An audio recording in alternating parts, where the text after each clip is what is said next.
남녀 7세 부동석 이렇게 하지만 요즘은 다른 말이 있더라고요. 남녀 7세 부동산 이런 말이 있더라고요. 남녀 7세 부동산. 그러니까 인터넷 찾아보면 그런 업체가 있어요. 또 이렇게 복덕방 이름이 남녀 7세 부동산 이렇게 말을 하더라고요.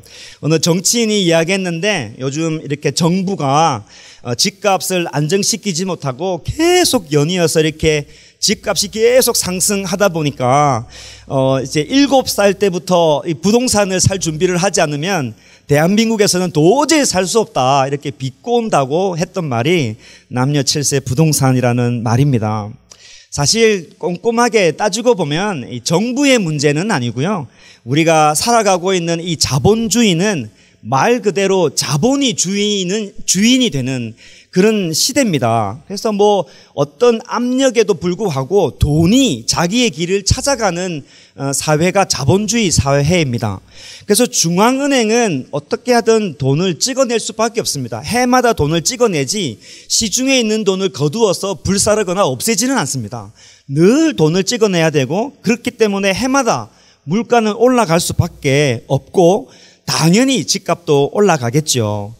그렇게 자본이 힘이 되다 보니까 기본적으로 이미 자본이 있는 사람들, 우리 식으로 하면 돈이 있는 사람들은 그 기득권을 가지기 위해서 더 집값을 올리고 더 이렇게 많은 것들을 가지려고 하지요. 이런 전쟁터 속에서 사실 서민들이나 없는 사람들은 그 안에서 살아내야 되니까 대출이라는 자본주의가 만들어낸 시스템을 이용할 수밖에 없습니다. 그래서 자본주의를 석자들, 그러니까 학자들이 이야기할 때 이 사회는 빚을 지지 않으면 살 수 없는 사회다.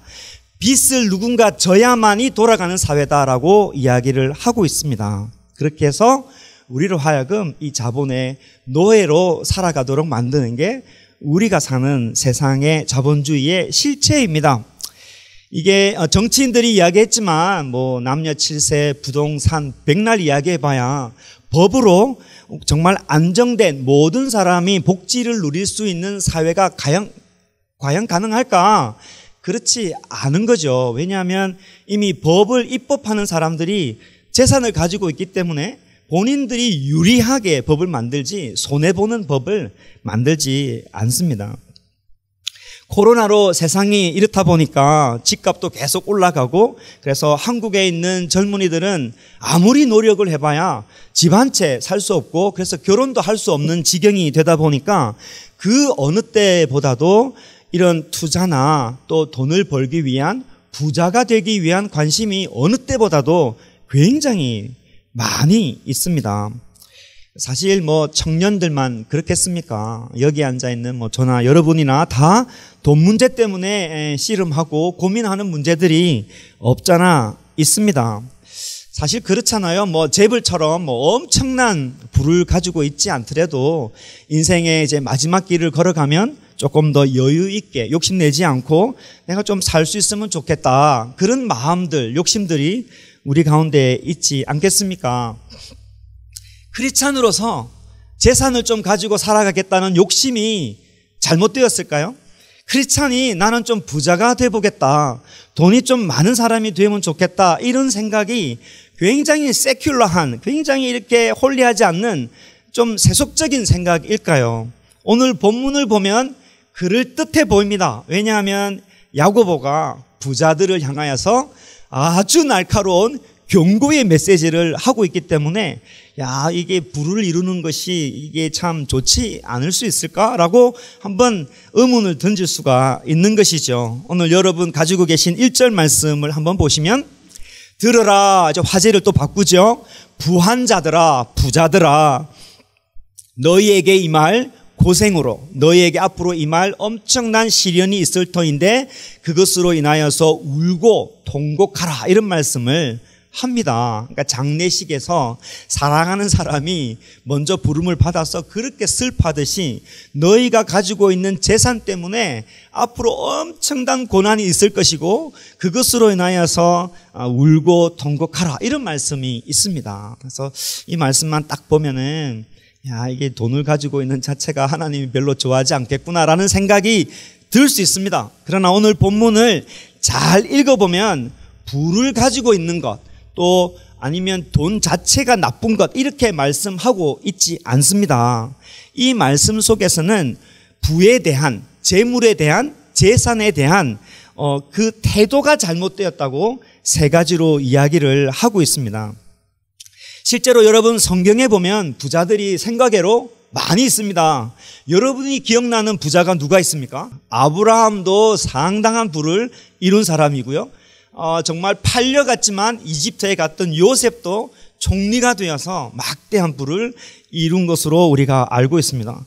다윗은 한 나라의 왕이었으니까 가지고 싶은 거 다 가졌으니까 어마어마한 부를 이룬 사람이라고 말해도 틀리지 않습니다. 신약 성경에 와보면 예수님께서 돌아가시고 그 시신을 수습한 사람이 누굽니까? 아리마대 요셉인데 마태복음에는 아리마대의 부자 요셉이라고 이야기를 하고 있습니다.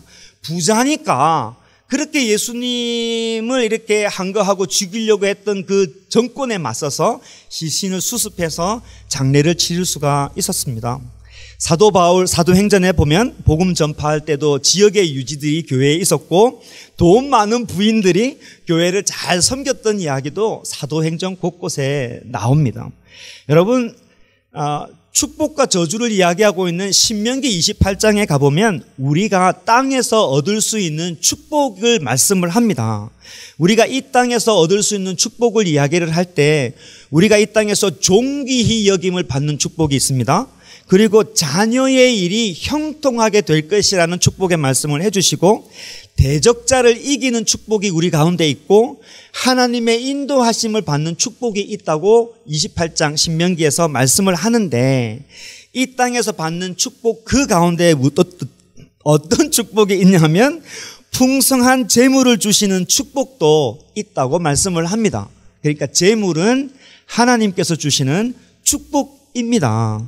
성경에서 내가 벌어서 내가 부자가 되고 내가 축복받은 것 같지만 성경에서 말하는 것은 재물은 하나님께서 주시는 축복 중에 하나다. 그래서 이것을 역으로 해서 잘못 해석해서 돈 많이 있으면 하나님께 축복받았다, 없으면 아니다, 이렇게 말을 할 수 있는 것은 아닙니다. 하나님께서 환경에 따라서 필요에 따라서 우리들에게 부어주시는 것이 재물입니다.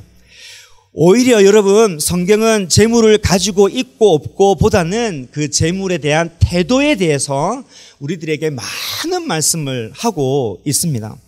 돈을 하나님보다 더 사랑하는 것이 일만 악의 뿌리다라고 말씀하시지 돈 자체가 악하다라고 말씀하지 않습니다. 돈이 가지고 있는 힘 때문에 우리가 하나님보다 돈을 더 의지하는 경향이 많기 때문에 굉장히 주의할 것, 그 태도에 하나님 앞에서 우리의 마음가짐을 바르게 할 것을 많이 말씀을 합니다. 그래서 오늘 여러분 저와 같이 읽었던 이 본문에서도 야고보는 동일한 관점에서 부자들에게 엄격한 경고의 말씀을 하는데 부자가 되었기 때문에 뭐라고 하는 것이 아니라 그 부를 일구었던 그 태도나 방식에 대해서 잘못되었기 때문에 말씀을 합니다. 그래서 조금 요약해서 먼저 말씀을 드리면 어떤 면에서 잘못되었느냐, 2절 3절을 보면 말세에 재물을 쌓았다, 돈을 모은 과정이 잘못되었다고 말씀을 하시고 4절 말씀을 해석을 해보면 이 말씀 안에는 돈을 버는 방법이 잘못되었다라고 말씀을 하시고 5절 말씀에는 그 돈을 쓰는 것이 잘못되었다, 돈 쓰는 목적이 잘못되었다고 말씀합니다. 그래서 우리식으로 요약해서 말씀을 드리면 돈을 저축하고 모으는 데 있어서 우리의 마음가짐이 잘못되었고 돈을 버는 데서 잘못되었고 돈을 쓰는 데서 잘못되었다고 태도에 대해서 말씀을 하고 있습니다. 시간상 다 다룰 수는 없고요. 첫 번째 것만 조금 깊게 다루어 보고 두 번째, 세 번째는 말씀하시는 그대로만 받아서 우리가 적용하고 오늘 말씀을 맺을까 합니다. 무엇보다도 오늘 말씀에 어떤 분들은 상당히 마음이 불편할 수 있습니다. 왜냐하면 돈에 대한 이야기는 언제나 예민한 문제이고 언제나 오해를 일으킬 수 있기 때문입니다. 아닌 척하지만 우리 모두가 다 돈에 대한 걱정을 하고 있습니다. 입고 없금에 따라 또 자존심이 상할 수도 있고, 또 잘못 들으면 야, 목사님이 이 뭐 교회에 또 헌금하라고 이야기하시는 갑다, 그렇게 오해할 수도 있습니다. 전혀 그런 의도가 없고 아무런 어떤 의도를 가지고 말씀을 전하는 것이 아닙니다. 오늘 본문에 있는 말씀을 그대로 가지고 여러분이 하나님의 말씀으로 받았으면 좋겠습니다. 이 물질에 대한 말씀이 우리들한테 적용이 잘 되지 않는 기본적인 파운데이션이 뭐냐면, 내가 고생하고 내가 땀 흘려서 내 돈을 내 마음대로 쓰겠다는데 당신이 왜 그런 말을 합니까에 대한 기본 컨셉이 우리 가운데 항상 있습니다. 그런데 지금 야고보는 믿지 않는 사람에게 이야기하는 게 아니라 하나님을 아버지라고 고백하는 사람들에게 하시는 말씀입니다. 그 말은 물질에 대한 태도가 달라져야 된다, 그 말씀을 하고 있습니다. 오늘 있는 그대로의 말씀을 통해서 하나님께서 여러분의 재물과 물질을 통해서 또 돈 씀씀이를 통해서 무엇을 원하시고 계시는지 깨닫는 축복이 있기를 바랍니다. 오늘 알고 보면 우리들만 사실 불편한 게 아닌데요, 이 말씀을 받고 있는 실제 당시의 부자들이 엄청 불편하겠죠. 그죠? 그 당시에 2000년 전인데요, 야곱이 계속 부한 자들, 교회 내에서 화려한 옷을 입고 있는 자들, 뭐 내가 좋아하는 옷 내가 입고 오는데 왜 자꾸 뭐라고 하느냐고 우리가 얼마든지 반문할 수 있는데, 그 당시의 부한 자들에게 말씀을 하고 있으니까 이분들이 얼마나 불편하겠어요. 자, 그러면 그 당시에 불편한 자들이 누군지 한번 살펴보겠습니다. 예수님 믿는 사람들입니다. 하나님을 아버지라고 고백하는 사람들입니다. 이것만 보더라도 우리들에게 하는 말씀이 있습니다. 그 말씀이 뭐냐면, 예수님을 믿는다고 내가 은혜로 말미암아서 구원받았다고 그게 전부가 아니라는 것입니다. 그 구원받은 자의 삶의 영역에서 내가 믿음으로 고백하는 것과 더불어서 실제로 살면서도 평행하게 같이 가야 된다고 이야기를 합니다. 야고보가 꼬집어서 이야기하는 것은 하나님을 아버지라고 고백하고 예배드리고 주님을 십자가의 은혜로 말미암아 나는 천국 갑니다라는 확신은 있지만 물질에 대해서는 여전히 세속적인 것에 대해서 야고보가 꼬집고 있는 것입니다. 그래서 우리가 하나님에 대한 생각들을 좀 바꿔볼 필요가 있습니다. 예수님을 믿는다고 그거 하나만으로 되는 것이 아니라 우리의 삶 속에서 하나님이 드러나는 삶을 살아야 합니다. 하나님을 믿는다는 것은 우리가 사도신경으로 신앙 고백하잖아요. 전능하사 천지를 만드신 아버지 하나님을 내가 믿사오며, 이렇게 고백을 할 때 그 아버지 하나님을 고백한다는 그 삶이 이 예배당에서만, 예배드릴 때만 고백하는 것이 아니라 여러분의 인간관계 속에서, 여러분이 움직이는 활동 속에서, 여러분의 생각 속에서, 관계 속에서, 교회 모임 속에서도 아버지 하나님이 아버지 하나님으로 고백이 되어져야 된다, 그 말씀하고 있는 것입니다. 오늘 본문에서는 특별히 재물을 사용하는 데 있어서도 아버지 하나님이 드러나야 된다고 야고보가 일관되게 말씀하고 있는 것입니다. 이 초대교회의 부자들이 잘못한 것은 신앙은 신앙이고 돈은 내 돈입니다 라고 말하는 데서 문제가 발생한 겁니다. 첫 번째 특징을 한번 볼까요? 2절 3절 말씀을 같이 한번 읽어보도록 하겠습니다. 여러분들이 같이 한번 읽겠습니다. 시작. 너희 재물은 너희 옷은 좀 먹었으며 너희 그와 너희는 녹이 슬었으니 이 녹이 너희에게 주어가며 불같이 너희 살을 먹으라. 너희가 너희의 재물을 쌓았도다. 네, 이 말씀의 핵심이 되는 문장이 있다면 어딜까요? 맨 끝에 있는 게 핵심이죠. 재물을 쌓았다, 이게 문제라는 겁니다. 그러면 우리는 이제 반문할 수 있죠. 아니, 그러면은 재물을 쌓고 저축하고 뭐 이런 건 다 잘못된 겁니까? 아이들 대학 보내려면 학자금을 미리 준비해야죠. 창업을 하려면 지금부터 시드머니를 만들어야 되는데요. 그리고 그죠, 나중에 결혼하려면 결혼 자금이 좀 필요하지 않을까요? 이렇게 재물을 쌓는 게 잘못된 것입니까? 라고 물을 수 있습니다. 이렇게 오해할 수 있기 때문에 야고보가 좀 더 구체적으로 앞에 이야기를 했습니다. 다시 봅시다. 재물이 뭐라고 되어 있습니까? 썩었고 옷은 어떻게 되었다고? 좀 먹었고 금과 은은 녹슬었고 라고 이야기를 합니다. 이 말 속에는 이미 풍부한 재물이 있다는 것입니다. 있음에도 불구하고 이것을 사용하지 않는다는 것에 대해서 그 안에 욕심이 많다는 것을 이야기하고 있는 겁니다. 문제는 쓰려고 사용하기 위해서 재물을 모으는 것이 아니라 모으는 것 그 자체에 집착이 되어 있는 것에 야고보가 그것은 참 신앙적이지 않다라고 꼬집고 있는 것입니다.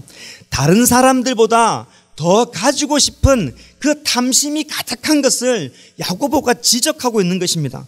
조금 더 생각해 보면 정말 이기적인 마음이 이 가운데 가득한 거예요. 내가 가지고 있는 재물이 창고에서 썩어지는 한이 있더라도, 내가 입고 있던 옷들이 좀이 먹어서 해지는 한이 있더라도 남은 절대 주지 못한다라는 그 굉장히 이기적인 마음이 그 가운데 있는 것입니다. 세상의 방식이면 몰라도 하나님을 믿는 사람들은 그럴 수 없다는 것이 야고보의 말씀입니다. 예수님을 믿는 사람들은 물질이 하나님께로부터 온다는 것을 믿음으로 동시에 고백해야 한다는 것입니다. 하나님 아버지를 창조주 하나님으로 믿고 고백한다는 것은 이 세상의 모든 것이 아버지 손안에 있다는 것을 믿는 것이고, 내가 이 땅에서 열심히 수고하고 노력을 하지만 하나님께서 그 물질의 복을 허락해 주셔서 주님께서 많은 것으로 채워주신다는 것을 신앙으로 고백을 해야 한다는 것입니다. 어느 순간에 이게 모아지다 보니까 그 안에 욕심이 욕심을 낳고 욕심 속에 탐심에 사로잡히게 되어서 하나님보다도 이 물질에 사로잡힌 것을 야고보가 이렇게 꼬집고 있습니다. 우리는 그렇지 않습니까? 우리는 아버지 하나님께 예배를 드리지만 이 물질의 노예가 되어서 앉으나 서나 이 돈 생각만 하고 있지는 않습니까? 주님 앞에 항상 하나님이 최고임에도 불구하고 주님께서 충분히 채워주시고 공급해 주실 수 있다는 믿음이 있어야 됨에도 불구하고, 그럼에도 불구하고 우리는 돈을 사모하고 돈을 모으려고 하고 있지 않습니까? 다시 말씀드리면 재물을 쌓는 것 자체가 나쁜 게 아닙니다. 재물을 모으다 보니까 그 재물의 자본주의의 노예가 되는 것을 우리가 안타깝게 여기는 것입니다. 한국에 큰 금융 사기가 한 번 있었죠. 옵티머스 사태라고 한번 들어보신 적이 있을런지 모르겠습니다. 그 펀딩하는 사기가 일어났는데, 아무튼 뭐 금융 안에서 뭐 위에 사람들이 이렇게 장난쳐 가지고 뭐 엄청난 돈의 사기가 일어났습니다. 그 사기 안에 우리와 같은 서민들이 많은 돈을 잃었습니다. 그 스토리 중에 할머니 한 분의 사연이 참 마음이 아픈데, 할아버지, 남편 돌아가셨지만은 남편이 정말 청년 때부터 너무 가난하게 살아서 돈 없으면 안 되겠다 이래서 정말 악착같이 돈을 쌓고 모았습니다. 어느 정도까지 자녀들을 키우면서 선물 하나 해주지 않고 돈 모아야 된다는 집념 때문에 아이들이 이렇게 연습장에서, 우리는 옛날에 막 쓰면서 공부했잖아요. 그러면 이 연습장이 이 종이로 연필로 앞뒤로 새카매져야 버릴 정도로, 연필이 우리 옛날에는 그랬잖아요. 몽땅 연필이 되게 끝까지 깎아서 뒤에 뭐를 꼽습니까? 그렇지요. 모나미 볼펜. 예. 우리가 다 통하네요. 모나미 볼펜을 해서 끝에가 다 없어져야만, 그렇게 해서 자기 양말도 꼬매서 이게 너덜너덜해야만 이 버리게 되고, 그렇게 악착같이 돈을 모았던 게 5억인데 그냥 하루아침에 없어졌다고 이렇게 이야기하면서 슬퍼하더라고요. 이런 걸 보면 사실 돈 모으는 것에 대해서 우리가 조금 생각해 볼 필요가 있습니다. 저는 여러분이 돈을 잘 모으셨으면 합니다. 그래서 항상 기도하는데요, 우리가 돈을 좀 잘 모아야 되는데 알고 보면 쓸 것 다 쓰고 할 것 다 해서 돈이 모아지지 않는 경우가 많습니다. 그래서 집에 이제 가게 살림에 뭐 상담을 좀 해보면 저는 참 돈이 모아지지 않아요. 이게 수입이 없어서 돈이 안 모아지는 게 아니고요, 지출이 너무 많아서 이게 돈이 안 생기지는 게 많습니다. 근데 야고보가 진짜 하시는 말씀의 핵심이 뭐냐면 3절 말씀 다시 볼까요? 마지막에 보면은 너희가 때를 이야기하고 있는 게 참 중요합니다. 말세에 재물을 쌓았다. 이 뜻을 여러분이 깨달으셔야 합니다. 이 말이 뭐냐? 지금 야고보가 이 말씀을 하던 시대는 대략 2000년 전입니다. 주님이 오시지 않았지만 그때의 우리 믿음의 선배들은 주님이 곧 오실 것처럼 믿고 말세에 임한 것처럼 종말론적인 삶을 살았습니다.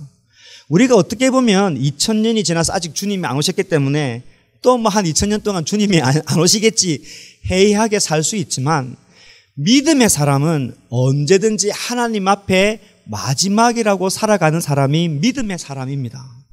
이 믿음으로 살아가는 사람이 어떻게 그런 고백을 하는 사람이 물질을 모으면서 나의 미래를 기획할 수 있느냐라고 말씀을 하시는 것입니다. 우리의 신앙이 빛을 발하려면 오실 주님을 사모하면 됩니다. 오실 주님을 사모하면 우리의 모든 현재의 삶이 굉장히 빛이 날 것입니다. 야고보는 예수님의 동생입니다. 예수님의 말씀을 가까이 하면서 귀담아 듣고 그 삶 속에서 그것을 실천하려고 무척 애를 썼던 사람이 야고보입니다. 예수님께서 하신 말씀을, 재물에 대해서 하신 말씀 한번 들어보실까요? 너희를 위하여 보물을 땅에 쌓아두지 말아라. 거기는 좀과 동록이 해하며 도둑이 구멍을 뚫고 도적질하느니라. 오직 너희를 위하여 보물을 어디에? 하늘에 놓아두라. 거기는 좀이나 동록이 해하지 못하며 도둑이 구멍을 뚫지도 못하고 도둑질을 못하느니라. 이렇게 말씀하셨습니다. 썩지 않을 정도로 모으는 거 괜찮습니다. 오늘 또 이 말씀 들으면 우리는 좀 삐딱하게 피할 길을 찾지요. 그렇죠, 목사님. 예, 썩지 않을 재물이 있어야 되는데 제 재물이 썩지 않을 만큼 그래 많지는 않아요. 또 이렇게 할 수도 있습니다. 그러나 여기에서 말씀하고 있는 것은 우선순위의 문제입니다. 우선순위의 문제입니다. 말세가 먼저냐, 현재의 나의 삶이 먼저냐는 것이죠. 나의 오늘과 내일이 우선이냐, 주님 오심을 기다리는 게 우선이냐, 세상이 우선이냐, 하나님 앞에서가 우선이냐, 그것을 묻고 있는 것입니다. 하늘의 보물을 쌓는 일에 우선순위를 정말 두고 있느냐라고 오늘 본문 말씀에 야고보는 예수님의 말씀을 생각하면서 우리들에게 권면을 해주고 있습니다.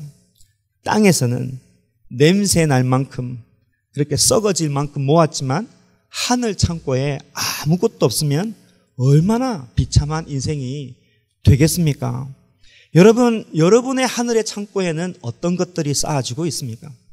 내가 여기서 1달러를 모으면 하늘에도 1달러는 있어야 되지 않겠습니까? 내가 이 땅에서 한 1000달러 모으면 하늘에도 한 1000달러 있어야 되지 않겠습니까? 예수님께서 하시는 말씀의 비밀을 깨달으셨으면 좋겠습니다. 우리가 이 땅의 미래를 위해서 참 여러 가지 모양으로 모으려고 다양한 계획을 세우고 그 계획은 굉장히 철두철미함에도 불구하고 내가 앞으로 존전 앞에 갈 하나님 그 영광스러운 품에 안길 때 내가 거기에 하늘의 보물에 어떤 것을 쌓을 것인지에 대한 계획은 참 없습니다.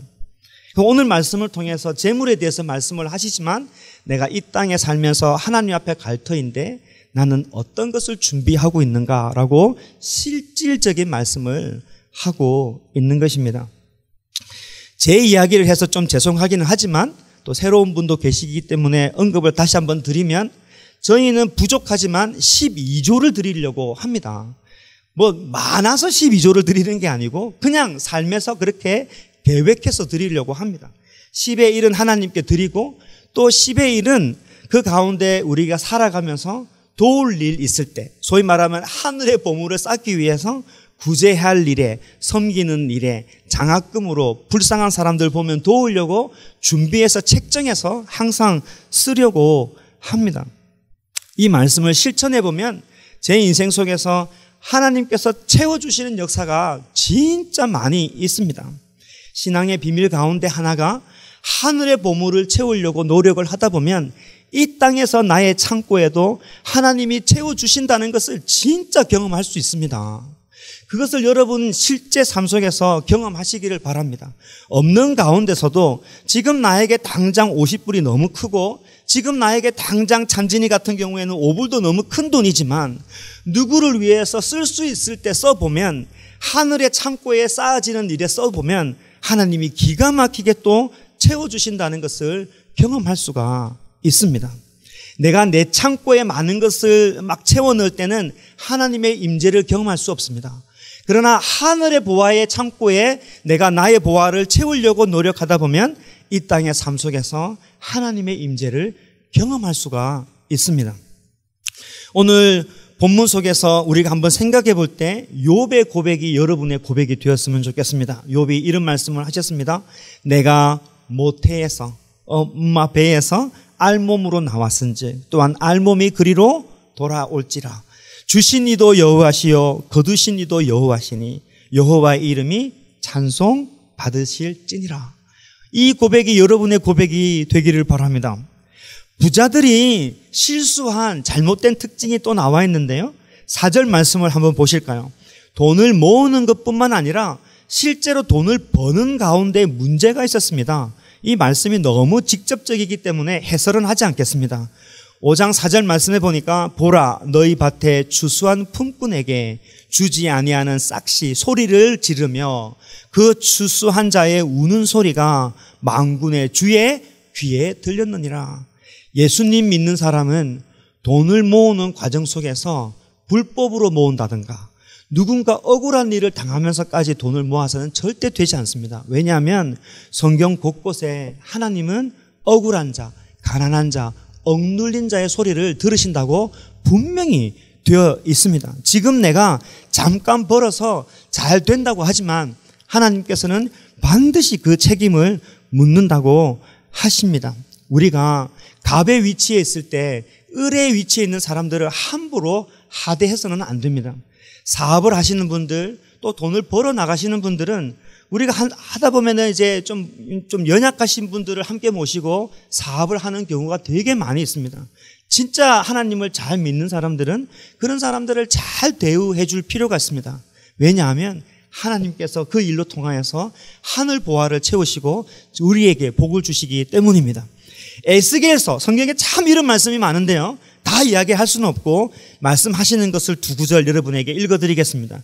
네 가운데 피를 흘리려고 뇌물을 받은 자도 있었으며 네가 변돈과 이자를 받았고 이익을 탐하여 이웃을 속여 빼앗았으며 나를 잊어버렸도다.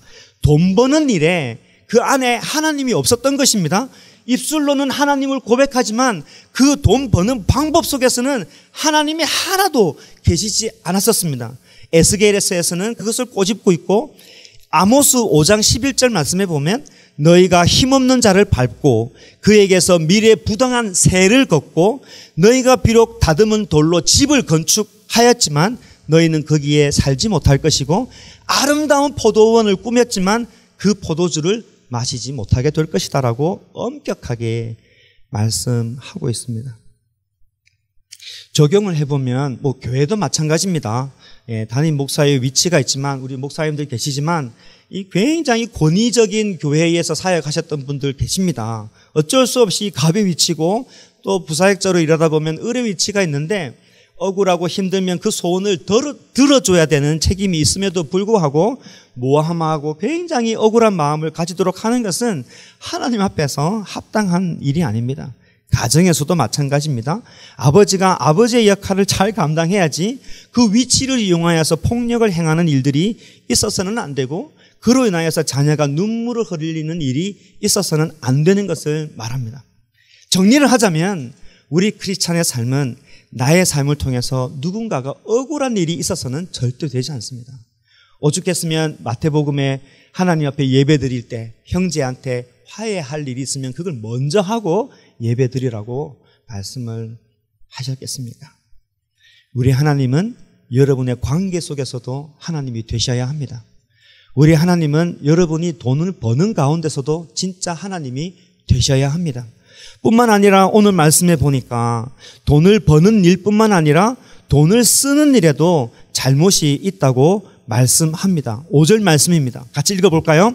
너희가 땅에서 사치하고 방종하여 살육의 날에 너희 마음을 살찌게 하였도다. 이 말씀 가만히 생각해 보면 진짜 무서운 말씀입니다. 우리 마지막에 돼지 잡아먹을 때 어떻게 합니까? 살찌우죠, 그죠? 그 비유를 하고 있는 거예요. 그 비유를. 너희가 땅에서 뭐하고 사치하고 함부로 절제 없이 쓰는 것에 대해서 마지막 날에 살찌우는 일이다 라고 이야기하는 거 보면 우리 부드러운 야고보 선생님께서 굉장히 엄격하게 말씀을 하고 있습니다. 아니, 내 돈인데 내가 마음대로 왜 못 써요? 라고 말씀하고 있지만 하나님의 관점은 그게 네 돈이냐? 라고 묻고 있는 겁니다.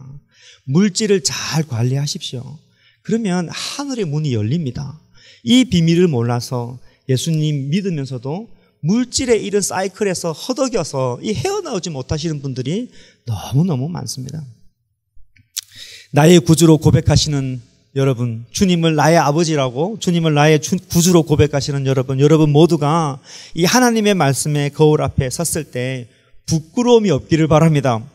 말씀을 맺겠습니다. 오늘 본문 말씀은 부한자들에게 하는 말씀이시지만 어쩌면 자본주의 사회에서 돈이 없으면 살 수 없다는 그런 강박관념에 사로잡혀 있는 현대 그리스도인들에게 하시는 말씀입니다. 너도 나도 재물을 사모하고 집착하고 낭비하고 소비하며 살아가는 우리 모두에게 하시는 말씀입니다. 돈 걱정이 많으시죠? 참 얼마 전에 이제 큰아들이 저희 집에 들어올 일이 있어가지고 집 정리를 한번 할 일이 있었는데요. 여러분이 집 정리 한번 해보시면 아시지요? 버려야 될 게 얼마나 많은지 모릅니다. 아니 깔끔하게 산다고 생각을 하는데도 버려야 될 게 뭐 좀 해놓으면 아내가 이거 버려 또 버리고 또 버려 또 버리고, 알고 보면 그때 그 당시는 이것 없으면 못 산다고 했는데 알고 보면 쓰레기로 되는 일이 참 많이 있습니다. 우리가 잘 관리하고 잘 사용하여서 하나님의 복을 받아야 됩니다. 오늘 하나님의 말씀을 있는 그대로 받아들이고 하나님 방식대로 한번 살아보십시오. 하나님을 나의 왕으로 믿으면 여러분의 삶에서 특별히 돈의 영역에서도 하나님을 드러내시는 여러분이 되시기를 바랍니다.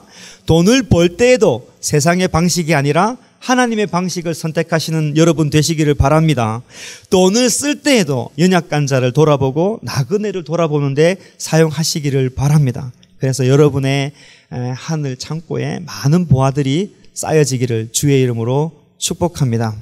네, 마지막으로 마태복음 6장 31절 33절 말씀 읽고 함께 기도하는 시간 가지겠습니다. 제가 읽어드리겠습니다. 그러므로 염려하여 이르기를 무엇을 먹을까 무엇을 마실까 무엇을 입을까 하지 말라. 이는 다 이방인들이 구하는 것이라. 너희 하늘 아버지께서 이 모든 것이 너희에게 있어야 하는 줄 아시느니라. 그런즉 너희는 먼저 그의 나라와 그의 의를 구하라. 그리하면 이 모든 것을 너희에게 더하시리라. 오늘 주신 말씀 생각하시면서 구체적으로 여러분 개인적으로 하나님 앞에 기도하는 시간 가졌으면 좋겠습니다.